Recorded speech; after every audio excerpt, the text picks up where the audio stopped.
नमस्कार मित्रों। समय था 1971 का। दुनिया के नक्शे में पाकिस्तान दो हिस्सों में बटा हुआ था। एक था पश्चिमी पाकिस्तान, जो आज भी वही है, और दूसरा था पूर्वी पाकिस्तान, जो आज बांग्लादेश नाम का एक अलग देश है। पाकिस्तान ने उस समय अपने ही देश में कत्लेआम शुरू कर दिया था।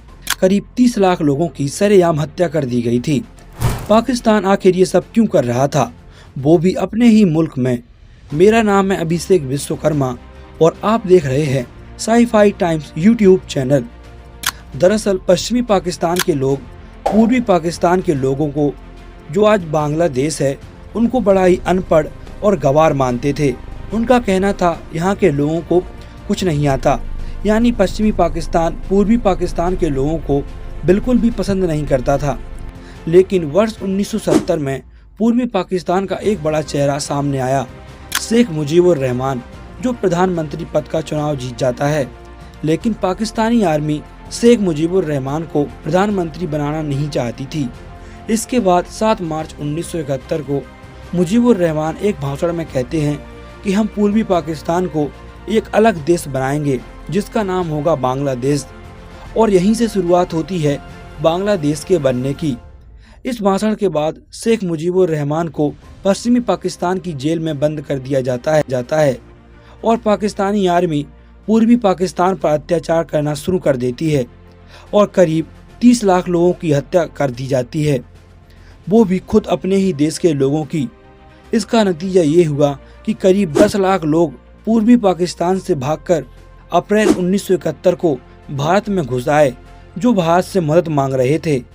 उस वक्त की भारत की तत्कालीन प्रधानमंत्री रही इंदिरा गांधी जी ये बात समझ चुकी थी, जब तक पूर्वी पाकिस्तान में शांति नहीं होगी तब तक ये लोग भारत में आते रहेंगे।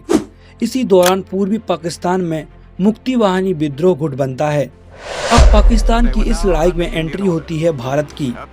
इंदिरा गांधी अप्रैल 1971 में इंडियन आर्मी के फील्ड मार्शल मानेक शॉ को युद्ध के लिए आदेश देती हैं, लेकिन अप्रैल के महीने को देखते हुए मानेक शॉ इंदिरा जी से अभी युद्ध न करने की सलाह देते हैं। बजैती बारिश का मौसम, क्योंकि पूर्वी इलाके में अप्रैल मई के महीने से ही बाढ़ जैसे हालात बन जाते हैं, जिससे भारतीय सेना कमजोर पड़ सकती थी, क्योंकि पाकिस्तान चीन के सूखे रास्ते भारत पर हमला कर सकता था। इसीलिए युद्ध को नवंबर तक टालने की सलाह होती है। अब यहाँ पूर्वी पाकिस्तान में जो मुक्ति वाहिनी सेना बनी थी, वो पाकिस्तानी आर्मी के ऊपर हमला किए जा रही थी। भारत युद्ध को थोड़ा नवंबर तक खींचना चाहता था, ताकि युद्ध में बारिश भारतीय आर्मी की बाधा ना बने। जैसे जैसे समय गुजर रहा था, भारत पाकिस्तान के दोनों हिस्सों पर मजबूती से अपनी पकड़ मजबूत कर रहा था। भारत हमेशा से युद्ध के खिलाफ रहा है। भारत लगातार प्रयास कर रहा था कि युद्ध ना हो और पाकिस्तानी सेना सुधर जाए। लेकिन पाकिस्तानी वायुसेना ने 3 दिसंबर 1971 को भारतीय वायुसेना के ठिकानों पर अटैक कर दिया और इसके साथ ही 1971 भारत पाक युद्ध की शुरुआत होती है। चीन, अमेरिका और कई इस्लामिक देश बांग्लादेश के संगठन के खिलाफ थे, यानी चीन और अमेरिका पाकिस्तान का साथ देना चाहते थे।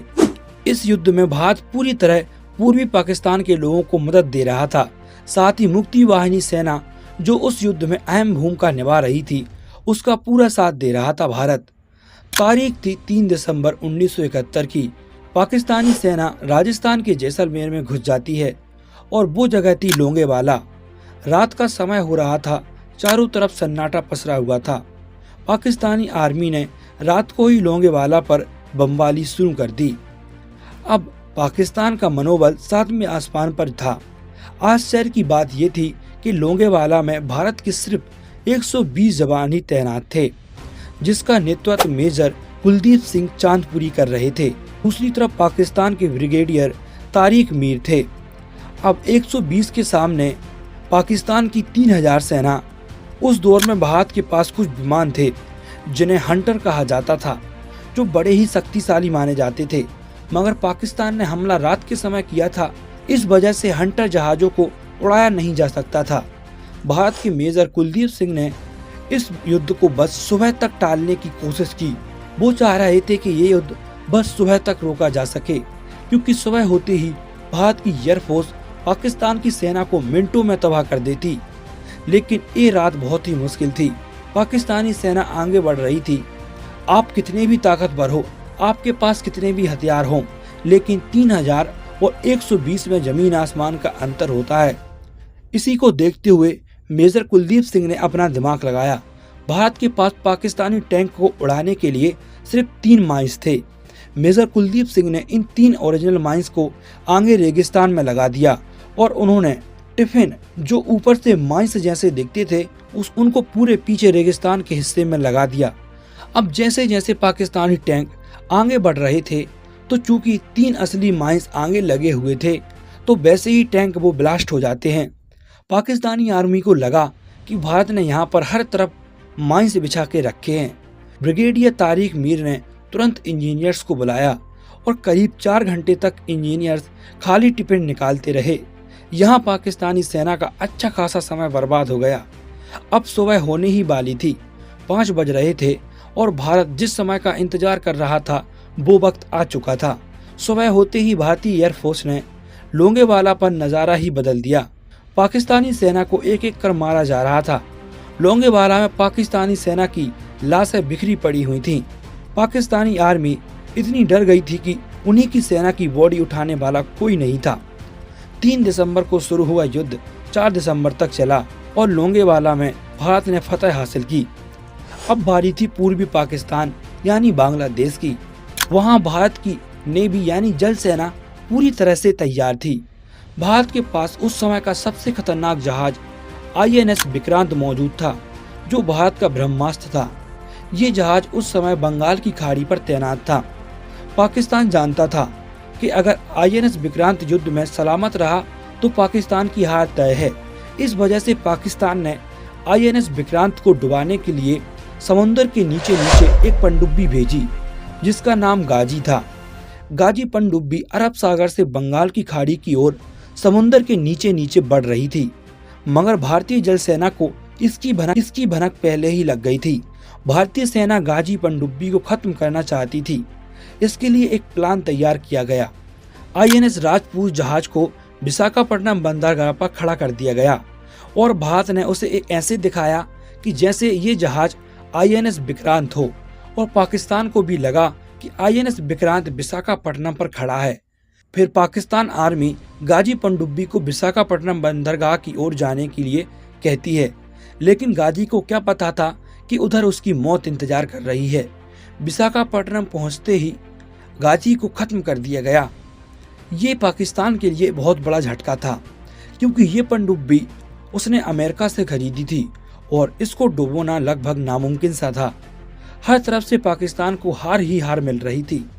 पाकिस्तान अब हारने की कगार पर था। पाकिस्तान ने अगली गुहार अमेरिका से लगाई। 1971 के भारत पाक युद्ध में अमेरिका पाकिस्तान की हर संभव मदद कर रहा था। अमेरिका ने उस समय UNO यानी यूनाइटेड नेशंस ऑर्गेनाइजेशंस, जो युद्ध को रोकने के लिए एक संगठन बनाया गया था, उसमें भारत के खिलाफ सवाल खड़े कर दिए। लेकिन रूस शुरुआत से ही भारत का दोस्त रहा है। उस वक्त भी रूस ने भारत का समर्थन पूरा किया, लेकिन अमेरिका ने पाकिस्तान का साथ देने के लिए अपना सबसे खतरनाक जहाज 7वां बेड़ा भेज दिया। 7वां बेड़ा अमेरिका का सबसे खतरनाक बेड़ा होता है। ये बेड़ा अमेरिका ने भारत की INS विक्रांत को डुबाने के लिए भेजा था। इस इमेज में आप देख सकते हो ये अमेरिका का 7वां बेड़ा कितना खतरनाक था। इसके सामने INS विक्रांत कुछ भी नहीं था। अब इंदिरा गांधी समझ चुकी थी कि बिना बाहरी मदद के हम नहीं जीत सकते। भारत ने एक समझौता कर रखा था कि अगर अमेरिका युद्ध में पाकिस्तान का साथ देता है तो भारत भी रूस से सहायता मांग सकता है।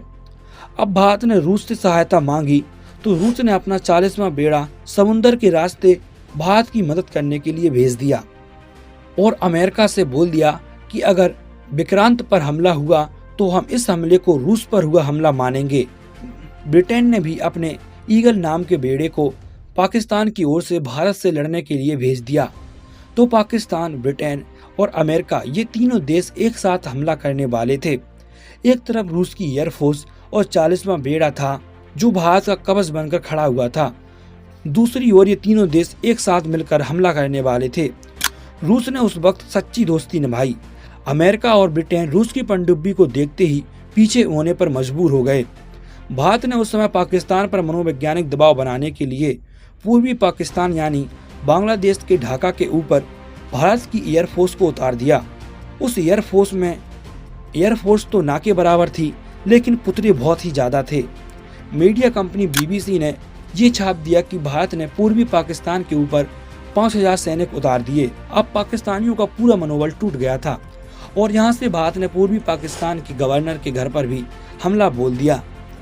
निर्मलजीत सिंह अरोड़ा जो लेफ्टिनेंट जनरल थे, उन्होंने पाकिस्तान के लेफ्टिनेंट जनरल नियाजी को 30 मिनट का समय दिया। उन्होंने कहा 30 मिनट में सरेंडर कर दो, हम तुम्हारे सभी सैनिक जिंदा छोड़ देंगे। अगर तुमने सरेंडर नहीं किया तो हम इससे भी 10 गुना ज्यादा हमला करेंगे। भारत इस युद्ध को जल्द से जल्द खत्म करना चाहता था, क्योंकि ये युद्ध अंतर्राष्ट्रीय मुद्दा बनता जा रहा था। तारीख थी 16 दिसंबर 1971। जनरल नियाजी ने सरेंडर कर दिया। सिर्फ 3 दिन तक चले इस युद्ध में भारत ने फतह हासिल की। ये तस्वीर उस समय ली गई थी जब जनरल नियाजी समझौते पर हस्ताक्षर कर रहे थे। इस तस्वीर में आप पाकिस्तान की हार को साफ देख सकते हैं। 93,000 सैनिकों ने एक साथ सरेंडर किया था। ये इतिहास में पहली बार हुआ था कि 93,000 सैनिकों ने एक साथ सरेंडर किया हो। भारत ने पाकिस्तान को उसकी औकात बताई थी।